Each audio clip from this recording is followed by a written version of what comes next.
반갑습니다. 송지준입니다. 제 채널을 구독하고 영상을 보시는 분들 중에는 윤석열 대통령의 계엄에 대해 가지고 반대하시는 분들이 당연히 계실 겁니다.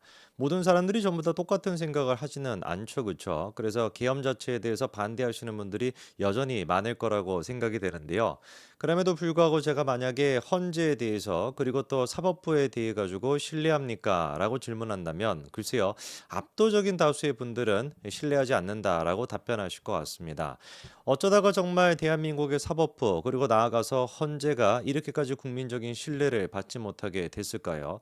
제가 뭐 기억하는 게 맞으면은 뭐 제 평생에 이렇게까지 제가 뭐 한 30살 조금 넘게 살았으니까요. 평생에 이렇게까지 헌재와 사법부가 논란이 됐던 적은 없었던 것 같아요.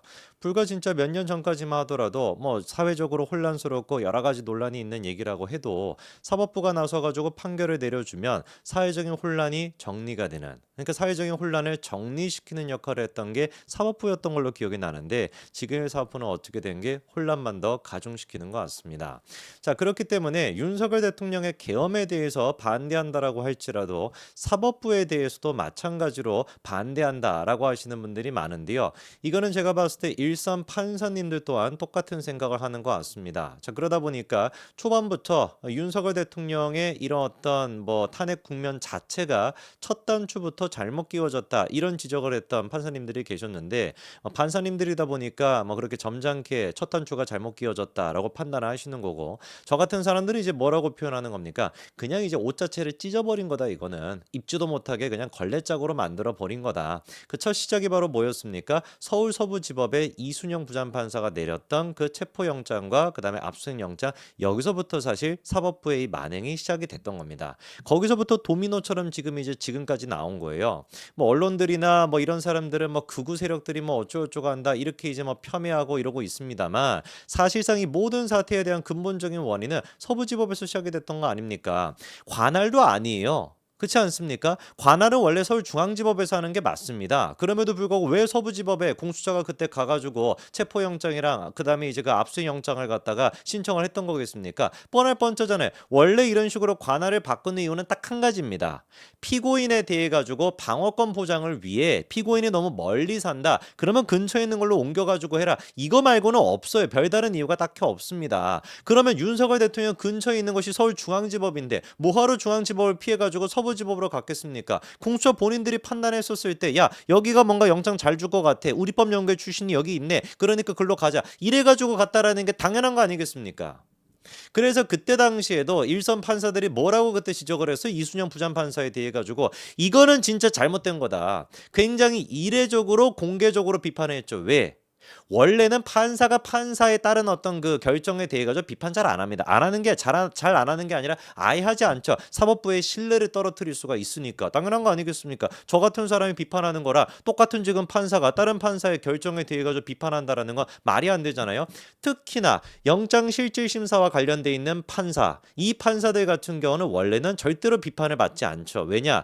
영장을 발부한다라고 하는 건 뭡니까? 이미 판결이 나오기도 전부터 이 사람의 자유를 훼손하고 자유를 억압하는 조치이기 때문에 굉장히 예민한 조치란 말이에요. 그러니까 사법부가 가지고 있는 가장 강력한 권한이 바로 그거 아니겠습니까? 영장을 발부한다라는 거.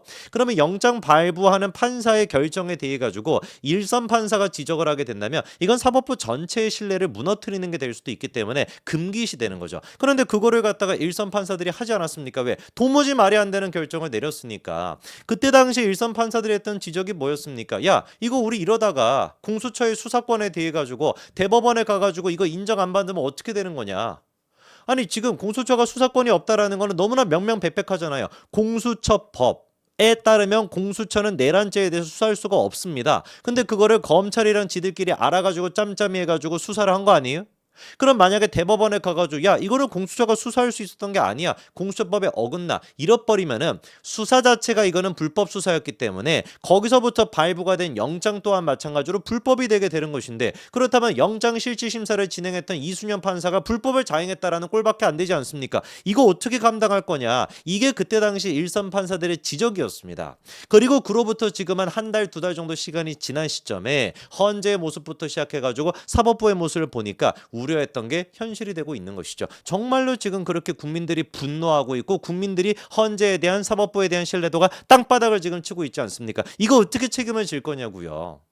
일선 판사들뿐만 아니라 이번에 김익현 변호사가 또 하필이면은 서울중앙지법 부장판사 출신입니다. 이분이 나와가지고 여러 가지 지금 문제점에 대해 가지고 지적을 하는데 하나같이 제가 봤을 때는 이게 정치적인 얘기가 아니라 정말 진짜 부장판사 출신으로서 서울중앙지법의 부장판사 출신으로서 봐도 합리적이지 않고 상식적이지 않기 때문에 하는 얘기들입니다. 예를 들어가지고 이번에 초시계까지 등장한 거 아시죠? 윤석열 대통령 측에 그 신문 시간을 갖다가 90분으로 딱 제한을 해놓고 증인도 소수만 채택을 하고 초시계까지 그거를 갖다가 쟀던 것인데 그것도 이제 김익현 변호사가 봤었을 때 말이 안 된다라는 것이죠.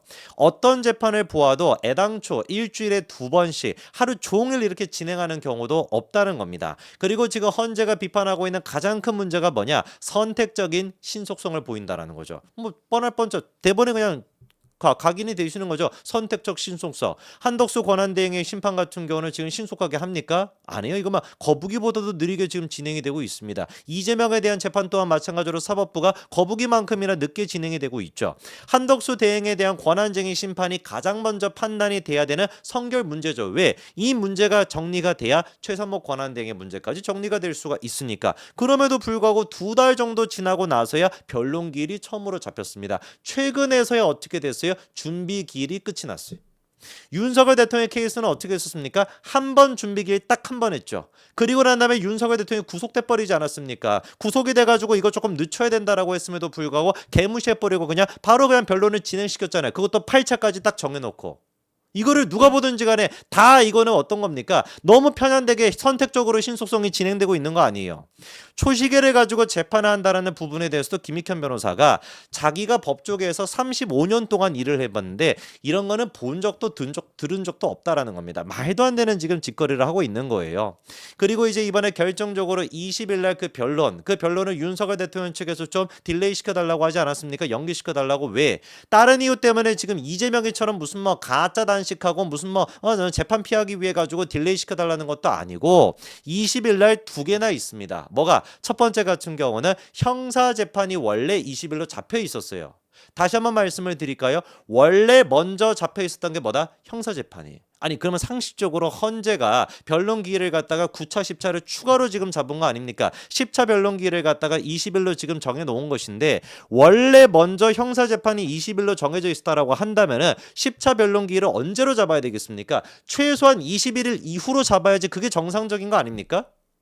자기들이 먼저 정하고 형사재판이 잡히고 난 뒤에 이랬으면 모르겠는데 형사재판이 먼저 잡혀 있었단 말이에요. 20일로. 그러면 10차 변론기일을 잡는다라고 해도 상식적으로 20일은 안 되겠네. 윤석열 대통령 저기 형사재판 가야 되니까. 그러면 우리 21일로 합시다. 이게 상식적으로 맞지 않냐고. 근데 헌재가 이번에 어떤 결정을 내렸습니까? 윤석열 안 와도 돼. 변론 안 들어도 돼. 변론 없어도 그냥 우리 할 수 있으니까 안 와도 돼. 이렇게 지금 정리를 해버렸잖아요. 이게 도대체 어떻게 일치가 될 수가 있냐고요.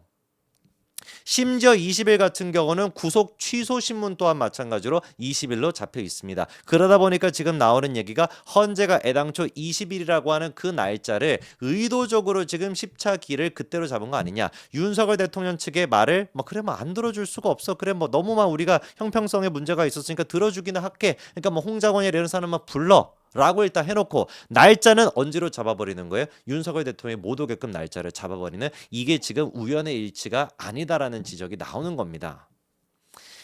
이번에 이제 그 형사소송법이 개정이 됐음에도 불구하고 피고인이 동의하지 않은 검찰 조서 이거는 원래 증거로 쓰일 수가 없게끔 형사소송법이 개정이 됐죠. 그럼에도 불구하고 헌재가 어떻게 하기로 했습니까? 박근혜 전 대통령의 탄핵 케이스를 갖다가 들어가지고 피고인들이 동의하지 않는다라고 할지라도 그 조서를 증거로 채택할 수 있다 이렇게 결정을 내렸는데 김익현 변호사가 뭐라고 하냐? 이거는 대단히 부당한 거다. 헌재에서 박근혜 전 대통령 탄핵 결정 당시에도 같은 방식을 적용했다는 점을 근거로 들고 있지만 이거는 2020년도에 형사소송법 개정되기 이전의 일인 거 아니냐. 2020년도에 개정이 됐는데 2017년도에 얘기를 갖다가 하고 있으면 이게 말이 되냐. 자기가 보기에는 이거는 궤변에 가깝다라는 거예요. 애당초 형사소송보다 훨씬 더 엄중하고 훨씬 더 꼼꼼하게 이루어져야 되는 게 헌재 심판이죠. 왜 그렇겠습니까? 형사소송 같은 경우는 1심 마음에 안 들면 2심, 3심까지 갈 수가 있잖아요. 헌재는 어떻습니까? 단심자니까 단심제 탄핵재판이라고 하는 것이 더 그렇다라고 한다면은 이것도 경징계 뭐 이렇게 가는 것이 아니라 뭐 형사처벌 이렇게 가는 것이 아니라 무조건 파면 이렇게 되는 거라고 한다면은 이 중요한 재판에 대해 가지고 더 꼼꼼하게 더 엄격하게 해야 되는 것인데 헌재가 지금 모든 것들을 다 걔한테 지금 줘버리는. 걔한테 준다라는 말은 걔한테 뭐 부끄러운 얘기인 것이고 완전히 그냥 이것만 엉망진창으로 하고 있는 거 아닙니까?